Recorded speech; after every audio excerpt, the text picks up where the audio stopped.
CNC में आप सभी का खुशामदीद। आपके साथ मैं हूँ लोन सुलेमान। इस वक्त की बड़ी खबर आप तक पहुँचाएँगे। आपको बता दें कि अमेरिका की मशहूर और मारूफ जो है फ़िज़ाई कंपनी स्पिरिट एयरलाइन्स का दिवाला निकल चुका है। जी हाँ, स्पिरिट एयरलाइन्स ने अपनी कंपनी जो है बंद करने का ऐलान किया है और आपको बता दें कि ये अमेरिका की मशहूर और मारूफ लो कास्ट जो है फ़िज़ाई कंपनी थी। फिलहाल हमारे साथ वाशिंगटन डीसी के हमारे ब्यूरो चीफ वीरेंद्र सिंह साहब जुड़े हैं। सर, आपका बहुत-बहुत शुक्रिया वक़्त देने के लिए। थैंक यू सुलेमान जी, शुक्रिया आपका बहुत-बहुत।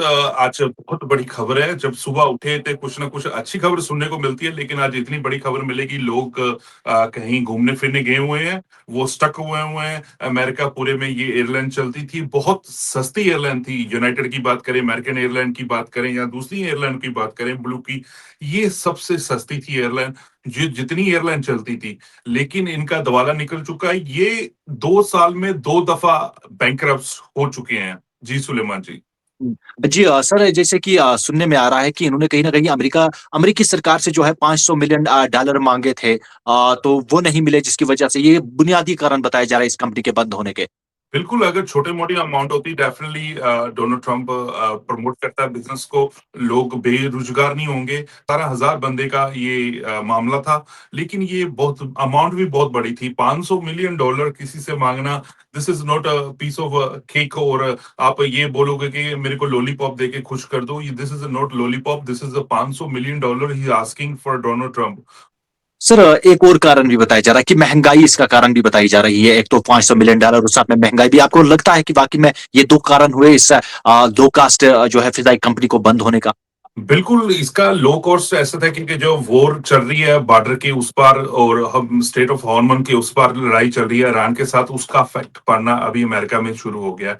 फ्यूल प्राइस आसमान पे छूने लगे हैं। ये तो पेट्रोल या डीज़ल या गैस नहीं है, ये स्पेशल जो इसके पेट्रोल आता है एयरलाइन का, वो एक आसमान छू रहे हैं। वो जो बैरल है, जो उसका तेल है, उसकी महँगाई का कारण है क्योंकि वॉर वहाँ चली हुई है, उसका इफ़ेक्ट पड़ना भी अमेरिका में शुरू हो गया है। अब तो बात देख लो कि 17,000 लोगों की रोजगार चले गए हैं। लोग जब सुबह उठे हैं, लोगों के पास ईमेल आ चुकी थी, उन्होंने वेबसाइट पे बता दिया कि we are closing airline, so we are bankruptcy airline.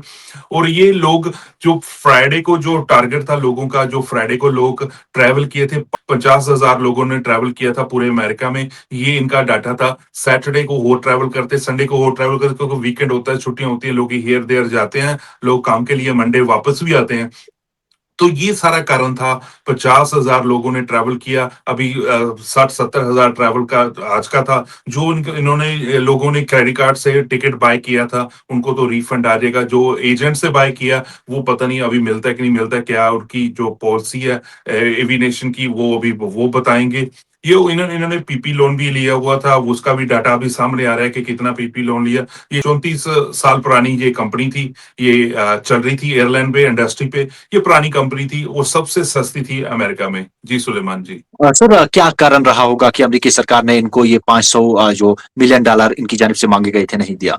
जो भी सरकार ने कोई फैसला लिया है, कुछ सोच समझ के लिया होगा, क्योंकि बहुत ये एक बंदे का सवाल नहीं था, एक एयरलाइन का सवाल नहीं था। अगर 500 मिलियन दे भी देते या कुछ कर भी देते, जो उनका डेथ है वो फ्यूल कॉस्ट या एम्प्लॉय की सैलरी होगा, या कुछ ना कुछ इनका जो चार्जेस एयरपोर्ट का टचिंग चार्जेस होता है, पार्किंग चार्जेस होता है, अगर उनको पे कर भी देते तो क्या गारंटी है अगले 10 साल या 5 साल या 1 साल ये एयरलाइन फिर पैरों पे खड़ी हो जाती। क्योंकि एक जब कोई लोन लेता है, कोई क्रेडिबिलिटी उसकी बनती है। ये 2 साल में 2 बारी बैंकरप्सी हो चुका कर चुके हैं। सर, आपको जी, लगता है जैसे कि ये इससे पहले भी बैंकरप्ट हो चुकी थी, आपको लगता है ये भी एक कारण है कि सरकार ने इनको $500 मिलियन नहीं दिए? बिल्कुल, क्योंकि कुछ एयरलाइन्स ऐसी होती हैं, कुछ कंपनियाँ ऐसी होती हैं कि जो सालों-साल चलती हैं। ठीक है, अप एंड डाउन होता रहता है सभी बिज़नेस में, सभी काम पे, लेकिन ये एक बहुत बड़ी अमाउंट है जो माँग रहे हैं। I don't think so Trump साहब और गवर्नमेंट ये देना भी चाहिए। इनको क्या फ़ायदा अगर दे के, ये यूएसए के टैक्स के पैसे हैं, हमारे यहाँ लोगों के हैं, सभी के हैं, वो उनको दे के वो सभी को अमेरिका में उसको रन भी कर देते एयरलाइन को, तो उसका क्या फ़ायदा बाद में बंद भी हो सकती थी। जी, सुलेमान जी। सर, और एक मेरा सवाल आपसे रहेगा कि जिन लोगों ने ऑनलाइन टिकट की होगी, उनका क्या होगा? जो डायरेक्टली फ्रॉम एयरलाइन से उनकी वेबसाइट पे जाके टिकट लेते हैं, वो अपने बैंक पे या क्रेडिट कार्ड, डेबिट कार्ड पे जाके अपना क्लेम कर सकते हैं। जो एजेंट से टिकट लेंगे, वो उनका टर्म एंड कंडीशन आप अभी सभी का डिफरेंट डिफरेंट होता है।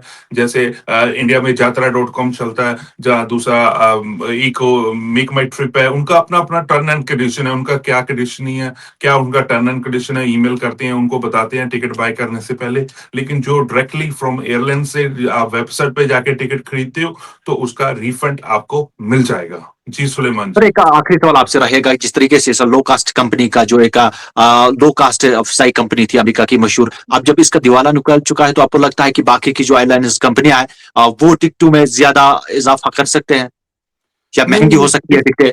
टिकटों महंगी तो टिकटा अभी अगर आप बात करोगे नेशनली या इंटरनेशनली, आसमान में छू रहा है। क्योंकि अभी जो टिकट, अगर एग्जांपल यहाँ से अमेरिका में आपने एक जगह से दूसरी जगह ट्रेवल करना है, आपको 12 घंटे लग जाते हैं। मैं वाशिंगटन डीसी में हूँ अभी, मैंने यहाँ कैलिफोर्निया जाना है तो मेरे को 7-8 घंटे लग जाएंगे। मेरे को कहीं दूसरी स्टेट पे जाना है तो वहां भी 4-5 घंटे लग जाएंगे। सो उनकी प्राइस, माइलेज एंड उसका फ्यूल कॉस्ट, उसका एयरपोर्ट का सर्विस, सभी एयरपोर्ट का टचिंग फीस वो सेपरेट होता है। उसके बाद में टचिंग फीस के साथ एयरलाइन के साथ उसका जो फ्यूल कॉस्ट होता है, टैक्स होता है, स्टेट टैक्स होता है, वो सारा अकाउंट करके उसकी प्राइस बनती है कि एयरलाइन को इतना जाएगा, जो टचिंग सर्विस होगा उसका इतना जाएगा, फ्यूल का कॉस्ट इतना जाएगा, ये मेंटेनेंस फी है, ये सर्विस फी है, ये काउंटर फी है। तो जो एयरलाइन का पैसा होता है ना, उनको सिर्फ 30 या 35% होता है, सिर्फ एयरलाइन को जो उनको मिलता है टोटल अमाउंट में, नॉट प्रॉफिट, टोटल अमाउंट में। बाकी सारे चार्जेस, अगर आप टिकट खरीदते हो ना, आपको एयरलाइन जब आप टिकट बाय करते हो तो आपको ब्रेकडाउन आ जाता है। अगर आप डायरेक्टली बाय करते हो, वो बताते हैं this is much for airline charge, ये जो चार्जेस है वो फ्यूल चार्जेस है, ये चार्जेस है एयरपोर्ट टचिंग फीस है, ये सर्विस चार्जेस है, टोटल स्टेट टैक्स उसके ऊपर पड़ता है, क्योंकि अमेरिका में जितनी स्टेट है उनका टैक्स का सभी का डिफरेंट है। फिर उसके बाद में आपको टोटल अमाउंट नीचे बनता है। सो ऐसे काउंट होता है। तो सुलेमान जी, ये बहुत बड़ी बात है कि सबसे बड़ी बात ये है, जो 17,000 बंदे बेरोजगार हुए हैं, बिल्कुल। उसकी फैमिली पे इफेक्ट पड़ेगा, उनके ऊपर इफेक्ट पड़ेगा, अमेरिका के ऊपर इफेक्ट पड़ेगा। लोगों ने घर लिए होंगे लोन पे, लोगों ने गाड़ियां ली होंगी लोन पे, लोगों ने और एक्सेसरी का घर का फर्नीचर लिया होगा। लोग बैंकरप्ट हो सकते हैं। अगर दूसरी एयरलाइन पे भी जाते हो, कितने लेंगे? 500,000, 2,000, 10,000 बंदे नहीं ले सकते, 17,000 बंदे नहीं वो एम्प्लॉय फुल टाइम कर सकते। ये पूरा फैक्ट अमेरिका के ऊपर पड़ेगा। अमेरिका में अभी थोड़ा सा मंदी चल रहा है बिकॉज ऑफ द वॉर। आसमान यहाँ आसमान छू रहा है, क्योंकि अगर फ्यूल प्राइस हाई होंगे, जो फ्यूल प्राइस हाई होंगे, पोर्ट पे लेके आने का, जाने का, और लोगों तक, ग्रोसरी तक, वो जो चीज स्टोरों में पहुंच रही है उसकी सभी का प्राइस हाई हो जाएगा। सर आपका बहुत बहुत शुक्रिया हमें वक्त देने के लिए। आपको बता दें कि हमारे साथ हमारे वाशिंगटन डीसी के ब्यूरो चीफ वीरेंद्र सिंह साहब थे। आपको बता दें कि जिस तरीके से हमने पूरी डिटेल्ड खबर आप तक पहुंचाई है कि अमेरिका की मशहूर और मारूफ लो कास्ट आयरलैंड जो कंपनी थी सेपरेट एयरलाइंस, उनका दिवाला निकल चुका है। उन्होंने कंपनी को बंद कर दिया है क्योंकि जो उनके बुनियादी कारण बताए जा रहे हैं वो यही है कि एक बढ़ती हुई महंगाई और जो उन्होंने अमेरिकी सरकार से $500 मिलियन मांगे थे वो नहीं मिले, जिसकी वजह से अब उन्हें कंपनी को बंद करना पड़ा है और 17,000 लोगों की जाबे जो है वो चली गई है। मजीद ऐसी खबरें और अपडेट्स आप तक पहुंचाएंगे, आप बने रहिएगा सीएनसी के साथ। Thank you ji.